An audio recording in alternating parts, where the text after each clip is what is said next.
Hello students, हम लोग आज एसिड बेस एंड सॉल्ट्स का सेकेंड लेक्चर में आ चुके हैं। ठीक है, कल हम लोग वो देख लिए थे, फर्स्ट लेक्चर देख लिए थे जिसमें हम लोग ओवरव्यू लिए। किस चीज़ का ओवरव्यू लिए?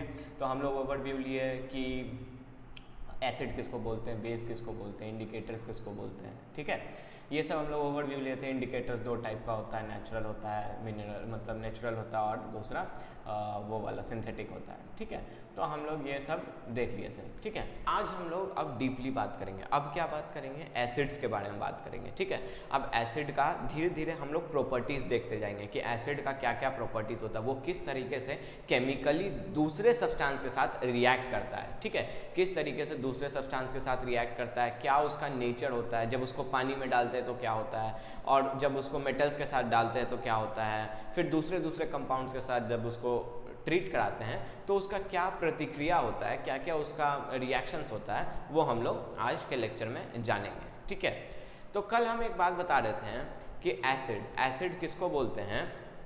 एसिड उन सारे सब्सटेंस को बोलते हैं, एसिड उन सारे सब्सटेंस को बोलते हैं जो सॉर हो, ठीक है, और ब्लू लिटमस को रेड में चेंज कर देता हो। ठीक है, ब्लू लिटमस को क्या करता हो? रेड में चेंज कर देता हो। और साथ ही साथ एक आज जो हम लोग बात समझेंगे कि जो एसिड होता है वो क्या करता है? Acid release H+ ions in aqueous solution. Aqueous solution, देखो एक नया वर्ड आ रहा है एक्वस सॉल्यूशन। इसका मतलब क्या? इसका मतलब वही है वाटर वाला।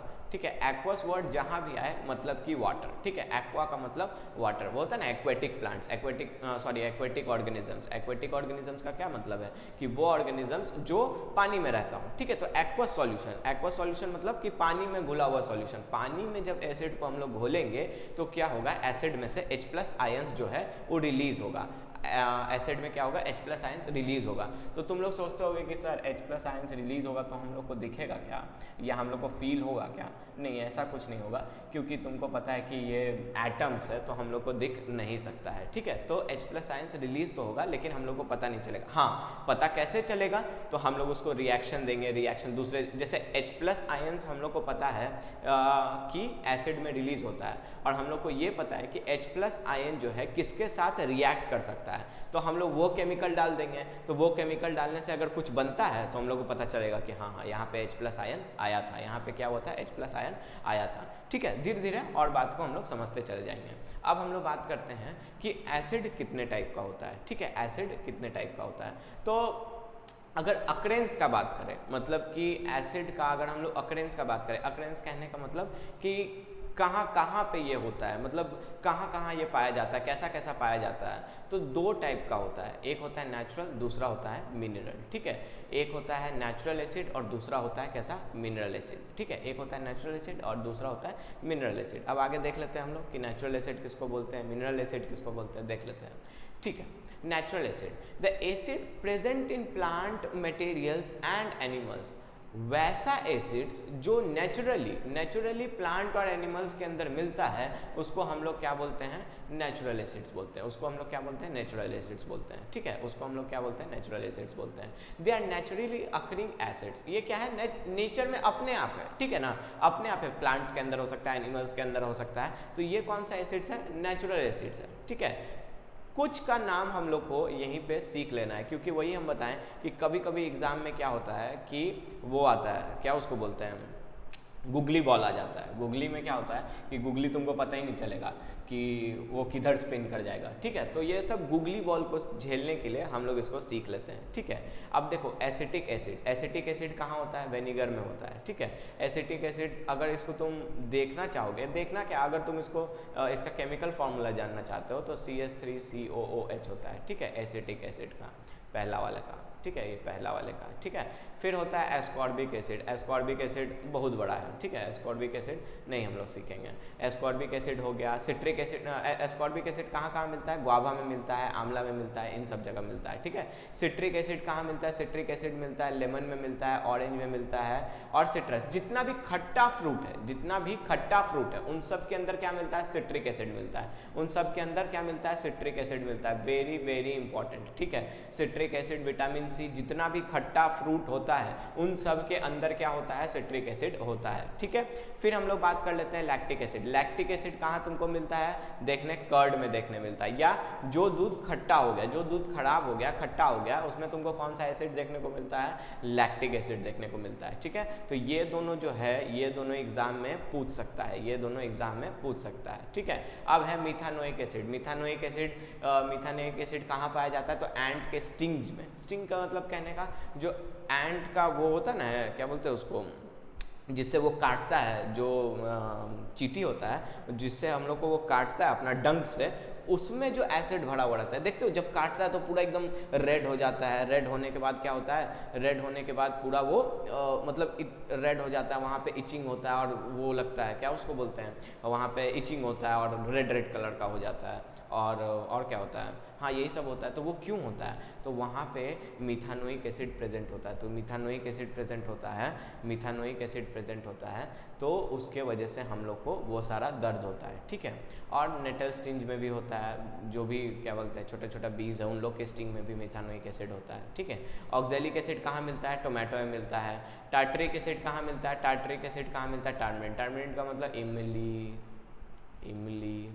ठीक है, इमली में मिलता है। टोमेटो मतलब पता ही है, टार्मेंट मतलब इमली में कौन सा, टार्टरिक एसिड मिलता है। ठीक है, तो ये हो गया नेचुरल एसिड, जिसमें से हम लोग को कौन सा याद रखना है, सिट्रिक एसिड याद रखना है, लैक्टिक एसिड याद रखना है। ठीक है, एसिटिक एसिड भी याद रखना है। एसिटिक एसिड बार बार, क्योंकि जब हम लोग कार्बन एंड इट्स कंपाउंड पढ़ेंगे ना, तो उसमें एसिटिक एसिड का थोड़ा बहुत काम आता है, तो एसिटिक एसिड को हम लोग ध्यान में रखेंगे। एसिटिक एसिड कहाँ मिलता है, वेनिगर सिरका जिसको बोलते हैं। ठीक है, सिरका जिसको बोलते हैं उसको बोलते हैं, चाउमीन उमीन में डलाता है तो इसको बोलते हैं वेनिगर। ठीक है, एस्कॉर्बिक एसिड बता दिए कहाँ मिलता है, गुआवा में, अमरूद में, आंवला में, यहाँ पे क्या मिलता है, एस्कॉर्बिक एसिड मिलता है। सिट्रिक एसिड कहाँ मिलता है, lemon, orange and other citrus fruit, जो भी खट्टा खट्टा फ्रूट है।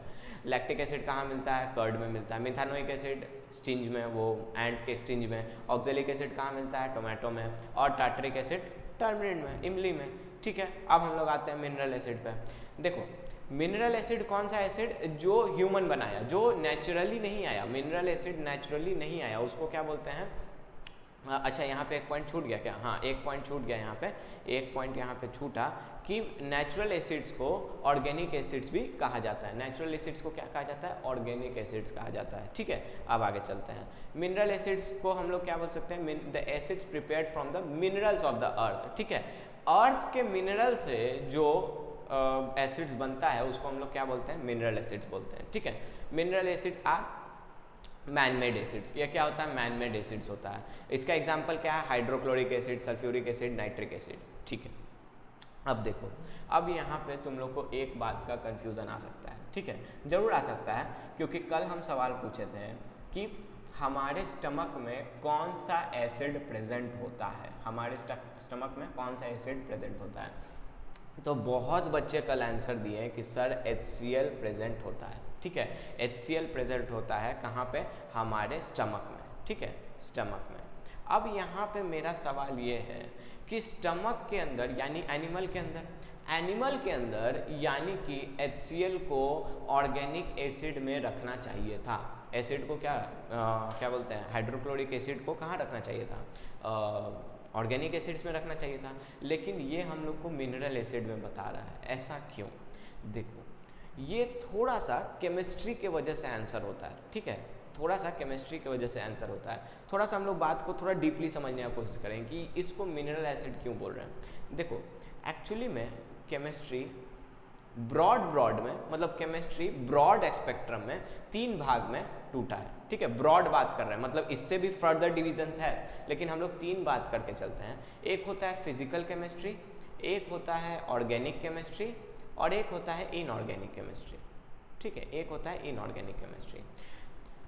फिजिकल केमिस्ट्री में हम लोग वो वाली सारी बातें पढ़ते हैं, मोल, मोलैरिटी, रेट ऑफ रिएक्शन, ये सारी बातें पढ़ते हैं। ऑर्गेनिक एसिड में ऑर्गेनिक केमिस्ट्री में हम लोग उन कंपाउंड्स के बारे में पढ़ते हैं जो सिर्फ और सिर्फ कार्बन से बना है। ऑर्गेनिक केमिस्ट्री में हम लोग क्या पढ़ते हैं, सिर्फ और सिर्फ कार्बन के कंपाउंड्स को हम लोग पढ़ते हैं, सिर्फ और सिर्फ कार्बन के कंपाउंड्स को हम लोग पढ़ते हैं। ठीक है, देख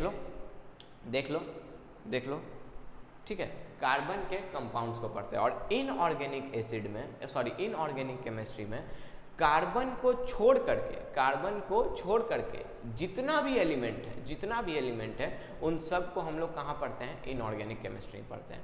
तो एक्चुअली हाइड्रोक्लोरिक एसिड में क्योंकि केमिस्ट्री के हिसाब से देखा जा रहा है, यहाँ बायोलॉजी के हिसाब से नहीं देखा जा रहा है, ये अभी मतलब एक तरह से मानो ना, ये तुम 10th क्लास में इसीलिए तुमको बोल दे रहा है कि वो ऑर्गेनिक एसिड में है, ठीक है। लेकिन ऑर्गेनिक एसिड का मतलब क्या हो रहा है, ऑर्गेनिक एसिड का मतलब हो रहा है कि वो सारे एसिड्स जो कार्बन से बने हुए हैं, ठीक है, जो कार्बन से बने हुए हैं। एक्चुअली हम लोग जब देखें एसिटिक एसिड तो देखो CH3COOH, ठीक है, जितना याद है हमको हम बता देते हैं। मिथानोइक एसिड होता है CHOOH, ठीक CHOOH, ठीक है, तो ये होता है मिथानोइक एसिड। ये क्या होता है, मिथानोइक एसिड। शायद ऑक्जेलिक एसिड ऐसा कुछ होता है, हमको याद नहीं है लेकिन शायद ऐसा कुछ होता है।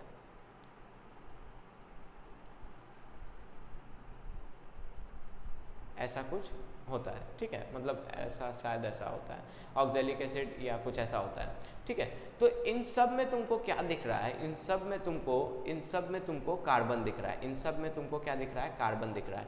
इसीलिए इनको ऑर्गेनिक एसिड्स बोला जा रहा है, इसीलिए इनको क्या बोला जा रहा है, ऑर्गेनिक एसिड बोला जा रहा है। अब HCl मिनरल एसिड है, मिनरल एसिड यानी कि मैन मेड है, वो हमारे बॉडी में पाया जाता है, बिल्कुल सही बात है, बिल्कुल सही बात है। तो ऐसा मत सोच लेना कि HCl को कोई हमारे अंदर इंजेक्ट कर दिया, ऐसा नहीं है, ठीक है। HCl को कोई हमारे अंदर इंजेक्ट नहीं किया, HCl में कोई कार्बन नहीं है, इसीलिए उसको ऑर्गेनिक एसिड नहीं बोल रहे हैं, इसीलिए उसको क्या बोल रहे हैं, मिनरल एसिड बोल रहे हैं, ठीक है। इसीलिए उसको क्या बोल रहे हैं, मिनरल एसिड। और मिनरल एसिड को हम लोग दूसरे नाम से क्या जानते हैं, मैन मेड एसिड जानते हैं, ठीक है, मैन मेड एसिड जानते हैं। अब आगे हम लोग बढ़ते हैं, ठीक है, यहाँ तक समझ में आ गया। अब हम लोग आगे बढ़ते हैं, ध्यान से समझ लेना। देखो फिर से एक बार हम बोल दे रहे हैं कि ये गलती मत करना, ठीक है, ये गलती मत करना कि तुम HCl को मान के चलो कि HCl तो हमारे पेट में है तो वो ऑर्गेनिक एसिड हो गया। नहीं है, ऑर्गेनिक एसिड नहीं है। HCl क्या है, मिनरल एसिड है, मैन मेड है, ठीक है। HCl क्या है, मैन मेड है, मिनरल एसिड है। चलो आगे चलते हैं। अब हम लोग बात करते हैं इसके प्रॉपर्टीज़ को। अब हम लोग क्या बात करेंगे, अब हम लोग एसिड के प्रॉपर्टीज़ पे बात करेंगे। इस क्लास में हम लोग 2 प्रॉपर्टीज़ पे पढ़ेंगे, इस क्लास में हम लोग 2 प्रॉपर्टीज़ पढ़ेंगे। कौन कौन सा, तो एक हो जाएगा एसिड प्लस मेटल, एक हो जाएगा एसिड प्लस मेटल, और दूसरा हम लोग पढ़ेंगे एसिड प्लस मेटल कार्बोनेट और बाइकार्बोनेट, ठीक है। तो हम लोग इस क्लास में 2 चीज़ पढ़ेंगे, ठीक है। एसिड को जब मेटल के साथ मिलाएंगे तो क्या होगा, और एसिड को जब हम लोग मेटल कार्बोनेट या बाइकार्बोनेट से मिलाएंगे तो क्या होगा, ठीक है। उसके पहले थोड़ा सा और बात, ठीक है, उसके पहले थोड़ा सा और बात। तुमको हर जगह किताब में 2 बात लिखा हुआ दिखेगा, 2 बात लिखा हुआ दिखेगा। एक तुमको दिखेगा कॉन्क, एक तुमको दिखेगा डाइल्यूट, ठीक है। एक जगह तुमको दिखेगा कॉन्क का मतलब होता है कंसंट्रेटेड, और डाइल्यूट DIL का मतलब होता है डाइल्यूट, ठीक है।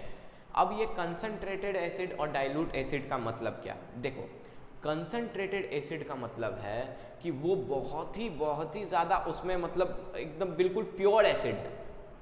कंसंट्रेटेड एसिड का मतलब क्या है कि बिल्कुल प्योर एसिड है, ठीक है, मतलब एकदम लेमैन की भाषा में समझो। कंसंट्रेटेड एसिड का मतलब होता है कि बहुत ज़्यादा प्योर एसिड है, ठीक है। इसका डेफिनेशन भी है, डेफिनेशन जब आगे NCERT में आएगा तो हम लोग देख लेंगे, लेकिन अभी हम लोग सिर्फ इतना समझेंगे कि कंसंट्रेटेड एसिड का मतलब होता है कि बहुत ही ज़्यादा स्ट्रॉन्ग एसिड है, बहुत ही ज़्यादा मतलब उसमें कोई भी मिलावट नहीं है, उसके अंदर कोई भी मिलावट नहीं, उसके अंदर वाटर को नहीं मिलाया गया, बाहर से वाटर को नहीं मिलाया गया। डाइल्यूट एसिड का मतलब होता है डाइल्यूशन का मतलब क्या होता है, डाइल्यूशन का मतलब होता है कि जितना पानी मिला दो। अगर तुम गाय का दूध, अगर क्या बोलते हैं गांव में जो गाय का दूध होता है, मतलब कि जब कोई क्या बोलते हैं उसको दूध वाला दूध निकालता है गाय में से, तो वो दूध को हम लोग क्या बोल सकते हैं, वो दूध को हम लोग बोल सकते हैं कि वो कंसंट्रेटेड है, वो क्या है, कंसंट्रेटेड है। लेकिन जब उसके अंदर कोई पानी मिला देता है, जब उसके अंदर क्या करता है, पानी मिला देता है, तो उसी दूध को हम लोग क्या बोलेंगे, वो क्या है, डाइल्यूटेड है, वो मिल्क जो क्या है वो डाइल्यूटेड है, ठीक है। तो उसी तरह एसिड है, एसिड कंसंट्रेटेड का मतलब क्या, देखो कंसंट्रेटेड मतलब एक ही मतलब क्या बोल रहे, प्योर एसिड है, एकदम बिल्कुल प्योर एसिड है। और डाइल्यूट एसिड का मतलब कि उसके अंदर पानी मिला दिया गया है। अब इससे फर्क क्या पड़ता है सर, कंसंट्रेटेड रहे या डाइल्यूट रहेगा तो HCl ही ना, फर्क पड़ जाता है, ठीक है, फर्क पड़ जाता है। अब हम तुमको बताते हैं, केमिस्ट्री है ही इतना इंटरेस्टिंग, केमिस्ट्री में ना हर छोटा छोटा के बाद ना एक एक्सेप्शन आ जाता है, कुछ ऐसा चीज़ हो जाता है जो किसी को पता नहीं चलता है। केमिस्ट्री में, खास करके केमिस्ट्री में हर बार तुमको कुछ ना कुछ एक्सेप्शन देखने को मिल जाता है। एक्सेप्शन कहने का मतलब कि ऐसा कुछ जो अपने ट्रेंड के जैसा नहीं दिख रहा है, जैसा होना चाहिए था वैसा नहीं हो रहा है। तो देखो, जब साइंटिस्ट लोग एसिड के साथ क्या कर रहा था, एसिड के साथ क्या कर रहा था कि एक्सपेरिमेंट्स कर रहा था, तब वो देखा कि हम जब कंसंट्रेटेड एसिड ले रहे हैं, मतलब प्योर एसिड ले रहे हैं, तो कुछ और रिएक्शन हो रहा है, और जब डाइल्यूट एसिड ले रहे हैं तो कुछ और रिएक्शन हो रहा है। इसीलिए तुमको एनसीईआरटी के किताब में जब भी तुम ऐसे रिएक्शन देखोगे,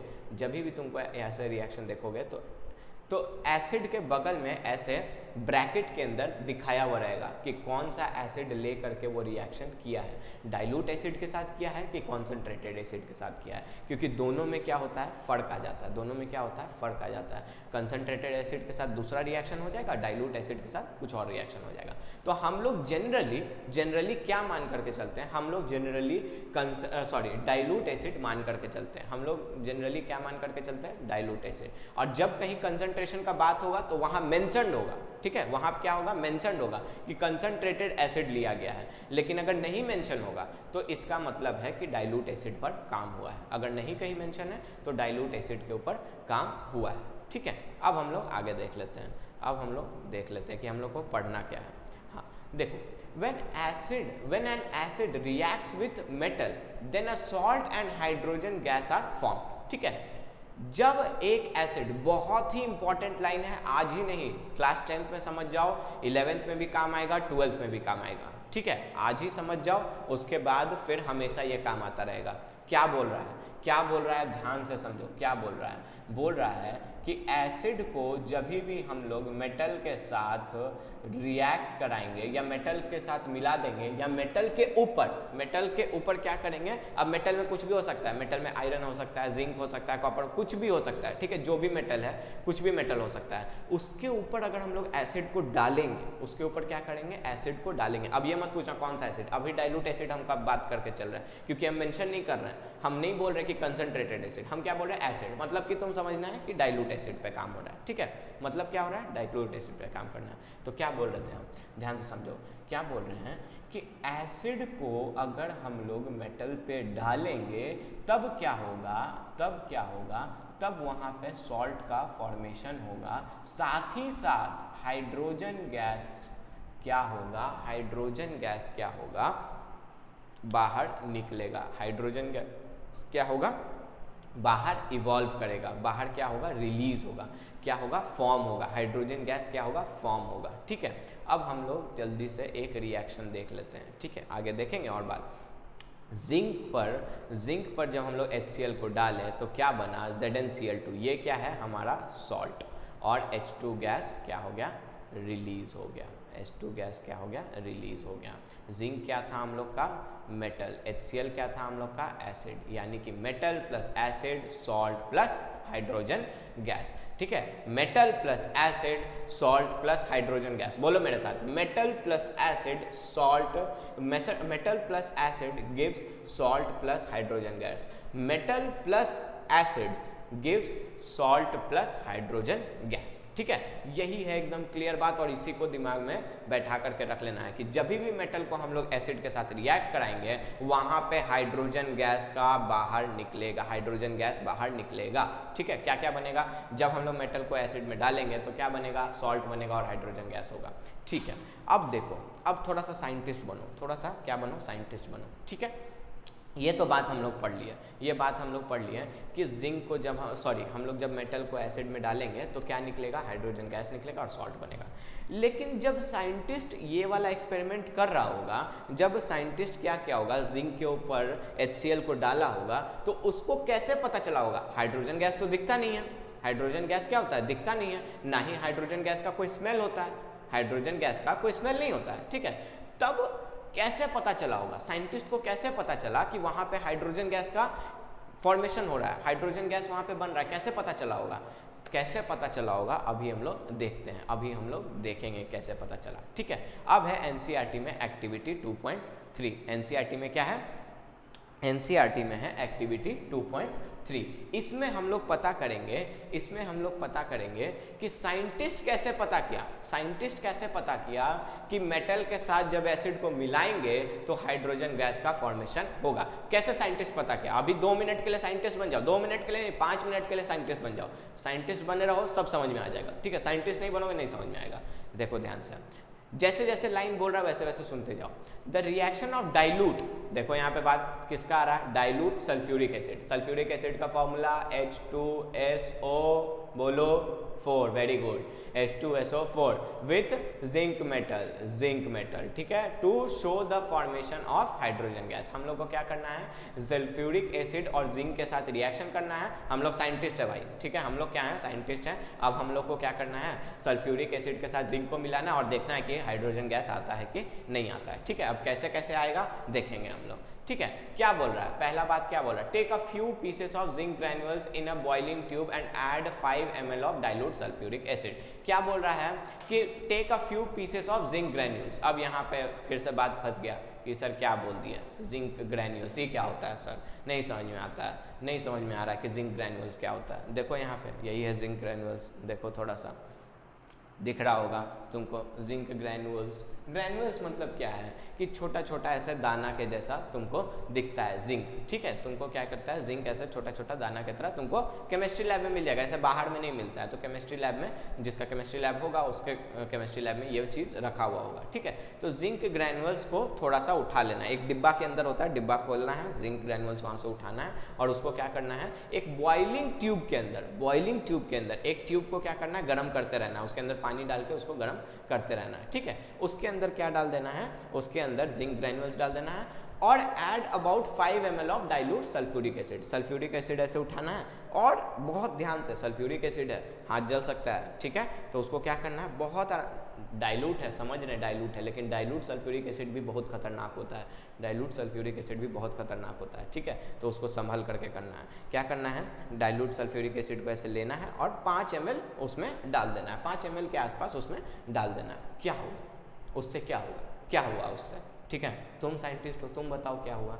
देखो सेकंड लाइन देखो, we will observe the formation of gas bubbles on the surface of zinc granules. हम लोग क्या ऑब्जर्व करेंगे? हम लोग देखेंगे कि उसके ग्रैन्युल्स के ऊपर बबल्स बन रहा है, यानी कि वहां पे कोई गैस आया है, ठीक है। बबल्स तभी बन रहा है जब वहां पे कोई गैस आया है, ठीक है। जब वहाँ पे गैस आया है तभी वहाँ पे बबल्स बन रहा है, ये तो बात कंफर्म है। तभी वहाँ पे गैस का फॉर्मेशन, तभी वहाँ पे बबल्स का फॉर्मेशन हुआ है, ठीक है। अब तो ये बात कंफर्म हो गया, ये बात क्या हो गया? कंफर्म हो गया। क्या हो गया? कंफर्म हो गया कि जब भी मेटल को एसिड के साथ मिलाएंगे कोई गैस बनेगा, ठीक है। ये बात कंफर्म हो गया, ठीक है। साइंटिस्ट को ये बात पता चल गया भाई। क्या पता चला? कि जब भी मेटल को एसिड के साथ मिलाएंगे एक गैस का फॉर्मेशन होगा। अब ये नहीं पता कौन से गैस का फॉर्मेशन होगा, लेकिन ये बात पता चला गया कि गैस का फॉर्मेशन हुआ है, ठीक है। क्यों? क्योंकि बबल्स आ रहा था। देखो, we will observe the gas bubbles क्या हो रहा है? वहां पे उसको दिख रहा है, यानी कि बबल्स दिख रहा है, यानी कि गैस का फॉर्मेशन हुआ है,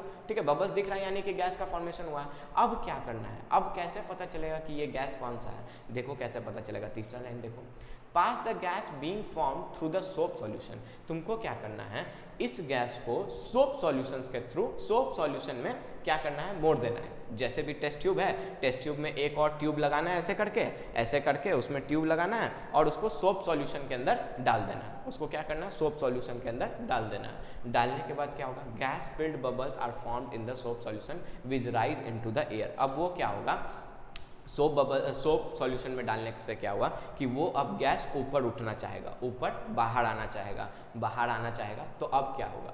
बाहर आने से क्या होगा? देख लो, पहले सेटअप देख लो सेटअप, ठीक है। हम लोग क्या किए? शुरू से सेटअप एक बार देख लेते हैं, थोड़ा सा सेटअप देख लेते हैं कैसे कैसे हम लोग काम किए।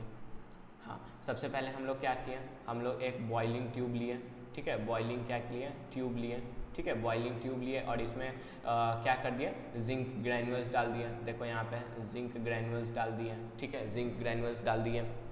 उसके बाद क्या किए? जिंक ग्रैन्युल्स डालने के बाद क्या किए? उसके बाद हम लोग 5 ml के आसपास डाइल्यूट सल्फ्यूरिक एसिड ले लिए। देखो डाइल्यूट लिखा है, डाइल्यूट सल्फ्यूरिक एसिड ले लिए, ठीक है। अब यहाँ पे क्या हो रहा है?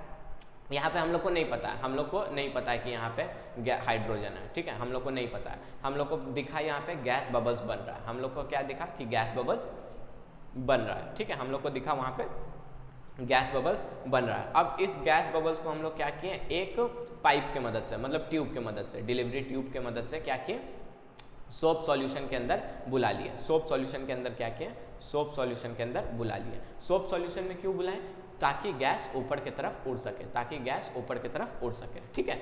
अब गैस क्या हुआ, ऊपर की तरफ निकला, गैस ऊपर की तरफ निकला। अब देखो हम एक बात बताते हैं, हाइड्रोजन गैस हाईली इनफ्लेमेबल होता है।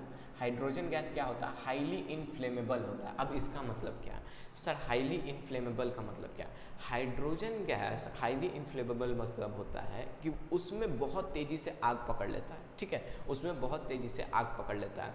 और मतलब ना कि अगर हम तुमको एक बात बताते हैं, हाइड्रोजन फ्यूल हाइड्रोजन से चलने वाला गाड़ी बहुत ही इफिशियंट हो सकता है, बहुत ही इफिशियंट हो सकता है। मतलब कि तुम थोड़ा सा हाइड्रोजन डालो और गाड़ी का जो माइलेज होगा वो बहुत ज़्यादा होगा, ठीक है, गाड़ी का जो माइलेज होगा बहुत ज़्यादा होगा। तो भी हम लोग हाइड्रोजन गैस क्यों नहीं यूज़ करते हैं, हम लोग हाइड्रोजन गैस इसलिए यूज़ नहीं करते कि अगर गलती से भी उसमें चिंगारी लगा, गलती से भी चिंगारी लगा, तो मान लो कि वो बाइक वाला अगर दिल्ली में जा रहा था तो उस बाइक से पूरा का पूरा दिल्ली उड़ जाएगा, अगर उसके अंदर 1 लीटर वो होगा, 1 लीटर हाइड्रोजन गैस होगा। हाईली इनफ्लेमेबल है, बहुत तेज़ी से आग लगता है और बहुत डिस्ट्रक्शन देता है, बहुत डिस्ट्रक्शन, मतलब बॉम्ब की तरफ उड़ जाता है, बॉम्ब की तरफ उड़ जाता है, ठीक है। तो हाइड्रोजन गैस का ये प्रॉपर्टी है, हाइड्रोजन गैस का क्या है, एक प्रॉपर्टी है। तो अब हमको पता है कि हाइड्रोजन गैस का ये प्रॉपर्टी, हम लोग को नहीं पता है, ठीक है, साइंटिस्ट को नहीं पता था ये बात, ठीक है। अब वो अलग अलग तरीके से इसको पता करने का कोशिश कर रहा है। तो एक साइंटिस्ट क्या किया, एक साइंटिस्ट गया और जो बबल्स आ रहा है, बबल्स को स्मेल करने का कोशिश किया। बबल्स को क्या किया, स्मेल करने का कोशिश किया, उसको कोई स्मेल नहीं आया, उसको पता नहीं चला कि क्या हो रहा था। दूसरा साइंटिस्ट गया, थोड़ा सा तेज था, वो क्या किया कि कैंडल को ले करके उसके पास गया, कैंडल को ले करके क्या किया उसके पास गया, bring a burning candle near a gas filled soap bubble. क्या किया कि बर्निंग कैंडल को ले करके उसके पास गया। जैसे ही उसके पास गया तो जब नीचे से गैस जो आ रहा था वो पुट करके जलने लगा, pop sound, soap bubble Burns with a pop sound. कैसा साउंड में, पॉप साउंड में, मतलब पुट ऐसा आवाज आ रहा था, समझ रहे हो, मतलब कैंडल ले करके गया उसके पास, सोप सॉल्यूशन के पास, और उसके ऊपर में रखा तो वहां पे पॉप साउंड आ रहा था। तब उसको पता चल गया कि अरे ये तो जल जा रहा है, ये तो जल रहा है, वो भी पॉप साउंड के साथ जल रहा है। यानी कि पक्का कौन सा गैस है, पक्का से पक्का ये हाइड्रोजन गैस है, पक्का से पक्का ये क्या है, हाइड्रोजन गैस है, ठीक है।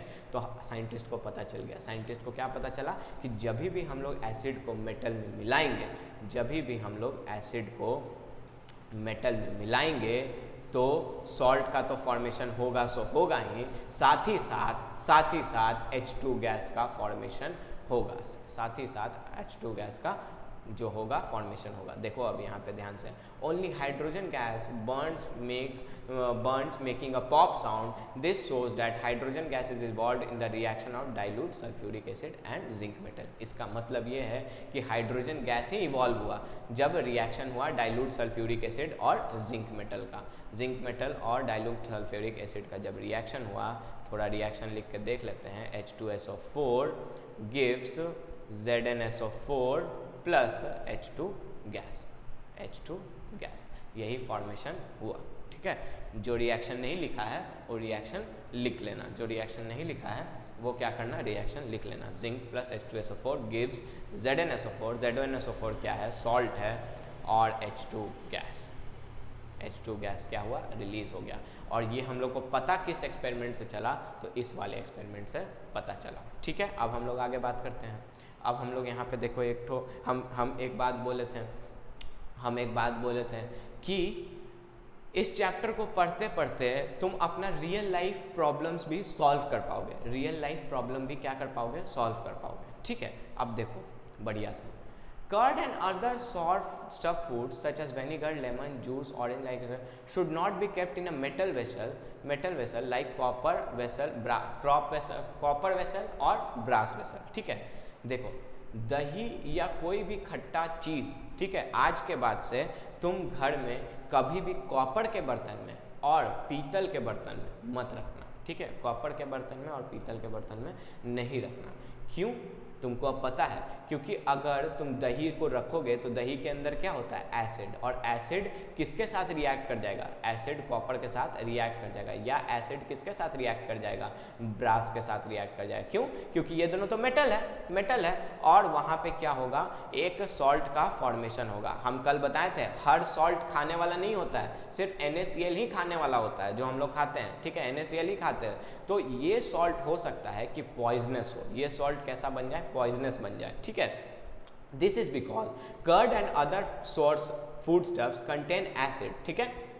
बोले कर्ड के अंदर कौन सा एसिड होता है? लैक्टिक एसिड होता है, ठीक है। कर्ड के अंदर कौन सा एसिड होता है? लैक्टिक एसिड होता है। तो लैक्टिक एसिड हो सकता है कि कॉपर के साथ मिल जाए और कुछ पॉइजनस सब्सटेंस बना दे, which can react with metal of the vessel to form poisonous metal compounds. Poisonous metal compounds, कुछ ऐसा कंपाउंड बना ले जो हमारे लिए पॉइजनस है, जो हमारे लिए डेंजरस है, which can cause food poisoning and damage our health. और ये क्या कर सकता है? फूड पॉइजनिंग कॉज कर सकता है और हमारे हेल्थ को भी डैमेज कर सकता है, ठीक है। तो इसीलिए हम लोग कॉपर के बर्तन में, या तुम देखे होगे पीतल के बर्तन में, ब्रास तो पता नहीं शायद पीतल को बोलते हैं कि किसको बोलते हैं, लेकिन ब्रास और कॉपर के बर्तन में खट्टा चीज़ नहीं खाना चाहिए, खट्टा चीज़ नहीं खाना चाहिए। क्यों? क्योंकि उससे क्या होगा? एसिड क्या हो जाएगा? रिएक्ट कर जाएगा मेटल से, और मेटल से रिएक्ट करेगा तो वहाँ पे एक सॉल्ट का फॉर्मेशन होता है, और साथ ही साथ हाइड्रोजन गैस भी आता है, ठीक है। तो इन सब के वजह से हम लोग को नहीं करना चाहिए, ठीक है। हम बोले थे ना कि इस चैप्टर को पढ़ते पढ़ते तुम लोग बहुत सारा चीज़ सीखोगे जो तुम्हारे आम जीवन में बहुत सारा इम्पैक्ट लेकर के आएगा। तुम एक अच्छे, मतलब कि एक वेल एडुकेटेड पर्सन बन जाओगे। समझ रहे हो उस बात को कि वेल एडुकेटेड पर्सन, समझ रहे हो। अब हम लोग आगे चलते हैं, अपने दूसरे वाले टॉपिक पे चलते हैं। पहला हम लोग कवर कर लिए, पहला हम लोग क्या कवर किए? पहला हम लोग कवर किए acid react with metal to form hydrogen gas, पहला हम लोग कवर कर लिए। अब हम लोग सेकंड कवर करेंगे, अब हम लोग किससे रिएक्ट कराएंगे? Acid react with metal carbonates and hydrogen carbonates to form carbon dioxide. अब हम लोग बात करेंगे कि एसिड जो है वो मेटल कार्बोनेट और मेटल बाइकार्बोनेट या hydrogen carbonate to form carbon dioxide, ठीक है। एसिड मेटल के साथ रिएक्ट किया तो क्या बना? सॉल्ट प्लस हाइड्रोजन गैस, ठीक है। अब एसिड को हम लोग किससे रिएक्ट कराएंगे? मेटल कार्बोनेट से। अब इसका मतलब क्या सर? मेटल कार्बोनेट, इसका मतलब क्या हो रहा है सर? देखो, अगर याद होगा थोड़ा सा, तो कार्बोनेट हम लोग बोलते हैं CO3 2 को, ठीक है। कार्बोनेट हम लोग किसको बोलते हैं? CO3 2 को। मेटल कार्बोनेट यानी कि वैसा कार्बोनेट जो मेटल के साथ अटैच्ड है। तो मेटल का मतलब हम लोग लिख सकते हैं मैग्नीशियम, मेटल का मतलब हम लोग लिख सकते हैं सोडियम, मेटल का मतलब हम लोग लिख सकते हैं जिंक, मेटल का मतलब हम लोग लिख सकते हैं वो क्या उसको बोलते हैं, अरे उसको क्या बोलते हैं? कॉपर, यही सब ना मेटल होता है। मेटल का मतलब हम लोग बोल सकते हैं आयरन, ठीक है, बोल सकते हैं। अब देखो ध्यान से, मैग्नीशियम कार्बोनेट या सोडियम कार्बोनेट फॉर्मूला क्या होता है? Na2CO3। सोडियम कार्बोनेट क्या है? मेटल कार्बोनेट है। देखो, एक मेटल है और दूसरा कार्बोनेट है। देखो, मेटल कार्बोनेट का मतलब क्या हुआ? वैसा कंपाउंड्स जो मेटल और कार्बोनेट से बना हुआ है, उन कंपाउंड्स को क्या बोलेंगे? मेटल कार्बोनेट्स बोलेंगे। वो कंपाउंड जो मेटल और कार्बोनेट से मिल करके बना है उसको क्या बोलेंगे? मेटल कार्बोनेट्स बोलेंगे, ठीक है। अब ध्यान से सुनो, मेटल कार्बोनेट प्लस एसिड जैसे ही बनाएंगे तो सॉल्ट तो बनेगा ही, साथ ही साथ कार्बन डाइऑक्साइड बनेगा, ठीक है। कार्बन डाइऑक्साइड बनेगा और वाटर बनेगा, ठीक है। और क्या बनेगा? वाटर बनेगा। लेकिन मेन इंपॉर्टेंट क्या है? कार्बन डाइऑक्साइड, ठीक है। यही इंपॉर्टेंट है कि जब हम लोग एसिड को मेटल कार्बोनेट के साथ मिलाएंगे तो क्या बनेगा? कार्बन डाइऑक्साइड, ठीक है। अब होता है मेटल हाइड्रोजन कार्बोनेट को बाइकार्बोनेट भी बोलते हैं, ठीक है। बाइकार्बोनेट अब किसको बोलते हैं? HCO3- को बोलते हैं बाइकार्बोनेट, HCO3- को बोलते हैं बाइकार्बोनेट। तो मेटल बाइकार्बोनेट या मेटल हाइड्रोजन कार्बोनेट मतलब कि क्या? मेटल के साथ बाइकार्बोनेट जुड़ा होना चाहिए। तो हम लोग बोल सकते हैं कि NaHCO3 सोडियम बाइकार्बोनेट का फॉर्मूला क्या होता है? सोडियम बाइकार्बोनेट का फॉर्मूला होता है NaHCO3, ठीक है, NaHCO3। अब देख लेते हैं हम लोग इसमें इसमें हम लोग देख लेते हैं क्या बोल रहा है। सोडियम कार्बोनेट को जब हम लोग किससे मिलाएं, हाइड्रोक्लोरिक एसिड से। देखो एक्वस है, एक्वस कहने का मतलब कि डाइल्यूट है, एक्वस कहने का मतलब कि पानी के अंदर है। सोडियम बाइकार्बोनेट को जब हम लोग हाइड्रोक्लोरिक एसिड के साथ मिलाएं तो क्या बना, सोडियम क्लोराइड NaCl। NaCl क्या है, सॉल्ट है ना, सॉल्ट। साथ ही साथ क्या बना, कार्बन डाइऑक्साइड, और क्या बना, वाटर बना। ठीक है, अब दूसरा रिएक्शन देखो, सोडियम हाइड्रोजन कार्बोनेट किसके साथ मिला है, HCl के साथ, डाइल्यूट HCl के साथ, ध्यान रखना। ठीक है, क्या बना, NaCl, फिर से सॉल्ट, ये क्या बना, कार्बन डाइऑक्साइड, यही तो बनाना था। ठीक है, और क्या बन रहा है, वाटर बन रहा है, और क्या बन रहा है, वाटर बन रहा है। ठीक है, ये तो बात हो गया प्रॉपर्टीज का, कि जब एसिड को हम लोग मेटल कार्बोनेट या बाइकार्बोनेट से रिएक्ट कराएंगे तो कार्बन डाइऑक्साइड का फॉर्मेशन होगा। इस बात को गांठ बांध लो, एग्जाम में आएगा, वेरी इंपॉर्टेंट है। ठीक है, ये बात तो हम लोग समझ गए। लेकिन अब फिर से हम लोग साइंटिस्ट बनेंगे, हम लोग बोलेंगे कि सर ठीक है, हम तो समझ गए कि मेटल के साथ अगर कार्बोनेट और बाइकार्बोनेट्स को रिएक्ट कराएंगे, सॉरी एसिड्स के साथ मेटल बाइकार्बोनेट और कार्बोनेट को रिएक्ट कराएंगे तो कार्बन डाइऑक्साइड का फॉर्मेशन होगा। लेकिन सर ये बात साइंटिस्ट को कैसे पता चला, वो तो पता चल गया, वो तो पता चल गया, कौन पता चल गया, क्या नाम था उसका, हाइड्रोजन। हाइड्रोजन का तो पता चल गया सर, पॉप साउंड से जला तो पता चल गया कि हाँ पॉप साउंड से जल रहा है तो हाइड्रोजन है, पक्का हाइड्रोजन है। लेकिन इसको कैसे पता करेंगे, एक और एक्सपेरिमेंट करेंगे, एक और एक्सपेरिमेंट करेंगे। देखो कितना बढ़िया एक्सपेरिमेंट है। देखो पहला बात क्या लिखा हुआ है, पहला हम लोग किस में समझेंगे, ये समझेंगे हम लोग dilute hydrochloric acid and sodium carbonate से। किससे किससे समझना है हम लोग को, यानी कि Na2CO3 प्लस HCl। ठीक है, इसका रिएक्शन से हम लोग समझेंगे क्या क्या बनेगा, NaCl बनेगा, CO2 बनेगा प्लस H2O बनेगा। ठीक है, इसको बैलेंस करके कमेंट में लिख देना, बैलेंस करके कमेंट में लिख देना। ठीक है, बैलेंस कर देना इसको। अभी सुनो ध्यान से बात को, अभी सुनो ध्यान से बात को। पहला पॉइंट क्या है, take a boiling tube and put a 0.5 gram of sodium carbonate. क्या करना है, फिर से वैसे ही बॉइलिंग ट्यूब लेना है, 0.5 ग्राम ऑफ सोडियम कार्बोनेट डाल देना है। इस बार सोडियम कार्बोनेट पाउडर के फॉर्म में आता है। जब तुम लैब में जाओगे तो सोडियम कार्बोनेट सर से मांगोगे तो वो कैसा दिखेगा, तुमको पाउडर के जैसा दिखेगा। तुम क्या किए, उसको डाल दिया। ठीक है, अब क्या करना है, add 2 ml of dilute hydrochloric acid in the boiling tube. क्या करना है, 2 ml हाइड्रोक्लोरिक एसिड को बॉइलिंग ट्यूब के अंदर डाल देना है, 2 ml। ठीक है, 2 ml डाल देना है। We will observe a brisk effervescence of a gas is produced। हम लोग क्या ऑब्जर्व करेंगे, ब्रिस्क एफरवेसेंस। देखो फिर से एक नया वर्ड, ब्रिस्क एफरवेसेंस। ठीक है, एफरवेसेंस का मतलब होता है ऐसे बुलबुला उठना, ऐसे बुलबुला उठना, और ब्रिस्क का मतलब होता है एनर्जेटिकली, मतलब ना एकदम बहुत तेजी से ऐसे बुलबुला उठने लगेगा, बहुत तेजी से ऐसे बुलबुला उठने लगेगा। ठीक है, इसी को बोलते हैं ब्रिस्क एफरवेसेंस, बहुत तेजी से ऐसे बुलबुला का उठना। इसको हम लोग क्या बोलते हैं, ब्रिस्क एफरवेसेंस। देखो यही है एफरवेसेंस, इसी को बोलते हैं एफरवेसेंस, इसी को बोलते हैं। एक बार देख लो एफरवेसेंस को, देख लो बढ़िया से, देखो दिख रहा है एफरवेसेंस, इसी को बोलते हैं एफरवेसेंस। ठीक है, इसी को क्या बोलते हैं, एफरवेसेंस बोलते हैं। ठीक है, एफरवेसेंस मतलब बुलबुला का उठना, ब्रिस्क एफरवेसेंस मतलब तेजी से उठ रहा है, इसको बोलते हैं ब्रिस्क एफरवेसेंस, एनर्जेटिकली बहुत तेजी से उठ रहा है। तो जैसे ही तुम एसिड को डालोगे 0.5 ग्राम ऑफ सोडियम कार्बोनेट में, बहुत तेजी से बुलबुला उठेगा ब्रिस्क एफरवेसेंस के साथ। एक गैस प्रोड्यूस होगा, एक गैस क्या होगा, प्रोड्यूस होगा। अब कौन सा गैस है नहीं पता है, कौन सा गैस है नहीं पता है, कैसे पता करेंगे, ठीक है, कैसे पता करेंगे, देखो ध्यान से, क्या किए, डाइल्यूट हाइड्रोक्लोरिक एसिड ले लिए और सोडियम कार्बोनेट को डाल दिए। ठीक है, इसके अंदर से क्या हुआ, ब्रिस्क एफरवेसेंस हुआ, इधर से बुलबुला उठना स्टार्ट हुआ, बहुत तेजी से स्टार्ट हुआ। ठीक है, और उसको क्या किए हम लोग, उसको देखो हम लोग क्या किए, अब हम लोग समझते हैं उसको क्या किए। Pass the gas through the lime water. Lime water क्या होता है, लाइम वाटर होता है CaOH2, calcium hydroxide. Pass the gas through the lime water. ठीक है, लाइम वाटर के थ्रू गैस को क्या करना है, पास कराना है। देखो यहाँ पे एक ट्यूब लगा दिया, एक डिलीवरी ट्यूब लगा दिया, यहाँ से गैस उठेगा और इस टेस्ट ट्यूब में जाएगा। इस टेस्ट ट्यूब में क्या लिए हुए हैं, यहाँ पे क्या लिए हुए, CaOH2 लिए हुए हैं। ठीक है, ये क्या है, इसको क्या बोलते हैं, लाइम वाटर। ठीक है, इसको क्या बोलते हैं, लाइम वाटर। अब लाइम वाटर का एक प्रॉपर्टी है, लाइम वाटर का एक प्रॉपर्टी है, लाइम वाटर में जैसे ही कार्बन डाइऑक्साइड जाता है ना है, लाइम वाटर में जैसे ही कार्बन डाइऑक्साइड जाता है ना है, उसका कलर बदल करके बिल्कुल क्या हो जाता है, मिल्की टाइप का हो जाता है, मिल्की वाइटिश टाइप का हो जाता है जैसे ही उसके अंदर कार्बन डाइऑक्साइड डालोगे। सब केमिस्ट्री है, इतना सुंदर है ना केमिस्ट्री कि क्या बोला जाएगा। मतलब तुम समझ रहे हो, जैसे ही कार्बन डाइऑक्साइड उसके अंदर गया उसका कलर ही बदल गया, उसका पूरा टेक्सचर ही बदल गया। अभी बिल्कुल क्या था, लाइम वाटर एकदम ट्रांसपेरेंट था, बिल्कुल ट्रांसपेरेंट था। जैसे ही उसके अंदर कार्बन डाइऑक्साइड जाएगा वो पूरा व्हाइटिश कलर का हो जाएगा, पूरा व्हाइटिश कलर का होगा, तुमको टेस्ट ट्यूब के आर पार नहीं दिखेगा, तुमको टेस्ट ट्यूब के क्या होगा, आर पार नहीं दिखेगा। तब इससे साइंटिस्ट पता कर लिया, इससे साइंटिस्ट क्या किया, पता कर लिया। एक मिनट थोड़ा सा पानी पी लेते हैं।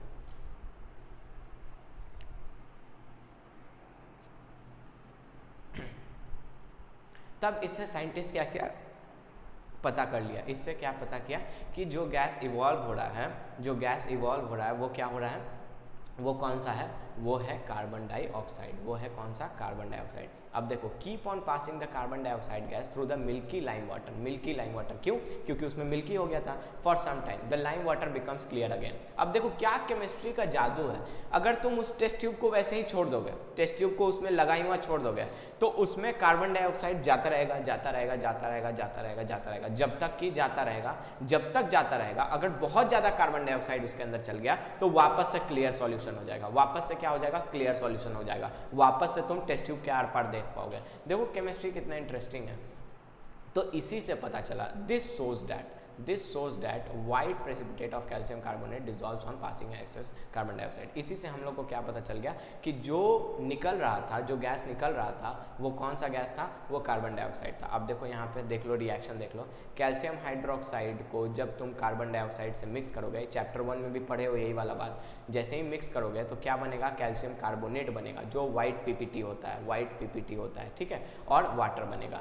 जब कैल्शियम कार्बोनेट के अंदर और मतलब एक्सेस कार्बन डाइऑक्साइड, तब क्या होगा, तब वो बन जाएगा कैल्शियम बाइकार्बोनेट, और वो क्या होगा, सॉल्युबल इन वाटर, बिल्कुल का बिल्कुल क्लियर। देखो पहले क्लियर था, फिर मिल्किश वाइट हो गया, और उसके बाद क्या हो गया, वापस से क्लियर हो गया।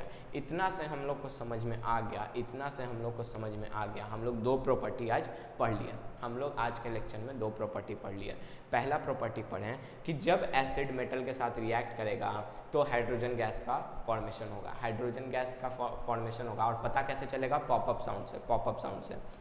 दूसरा बात हम लोग पढ़ लिए कि जब कोई भी एसिड मेटल कार्बोनेट या बाइकार्बोनेट से रिएक्ट करेगा तो वहाँ पे कार्बन डाइऑक्साइड का फॉर्मेशन होगा। ये पता कैसे चलेगा कि कार्बन डाइऑक्साइड है, उसके लिए हम लोग कार्बन डाइऑक्साइड वाला ट्यूब को क्या करेंगे, क्विक लाइम के अंदर, क्विक लाइम क्या है, कैल्शियम हाइड्रोक्साइड के अंदर डाल देंगे, वो कैल्शियम हाइड्रोक्साइड मिल्किश कलर का हो जाएगा। अगर कीप ऑन पासिंग कराते ही रहेंगे, कार्बन डाइऑक्साइड पास कराते ही रहेंगे, तब वो क्या होगा, तब वो हो जाएगा वापस से क्लियर, तब वो हो जाएगा वापस से क्लियर। ठीक है, अब लास्ट टॉपिक देखो, लास्ट टॉपिक हम बोले थे हर के बाद हम लोग को एक थोड़ा सा जानकारी लेना है जो हम लोग को जीवन में काम आएगा। देखो, if someone is suffering from the problem of acidity, होता है, बहुत लोग को होता है, क्या होता है, एसिडिटी का प्रॉब्लम हो जाता है। After over eating we can suggest taking baking soda as remedy. हम लोग उसको क्या बोलते हैं, बेकिंग सोडा ले लो, बेकिंग सोडा थोड़ा सा चाट लो, सही हो जाएगा। ठीक है, तो क्यों देखियो, इनो हम लोग देते हैं, जब एसिडिटी होता है तो इनो देते हैं। ध्यान से इनो में अब कभी पढ़ने का कोशिश करना, उसके अंदर तुमको लिखा हुआ रहेगा इंग्रेडिएंट्स में सोडियम बाइकार्बोनेट या सोडियम हाइड्रोजन कार्बोनेट, उसके अंदर यही बात लिखा हुआ होगा, पक्का यही बात लिखा हुआ। This is because baking soda is nothing but sodium hydrogen carbonate which reacts with the excess hydrochloric acid in the stomach and neutralizes it।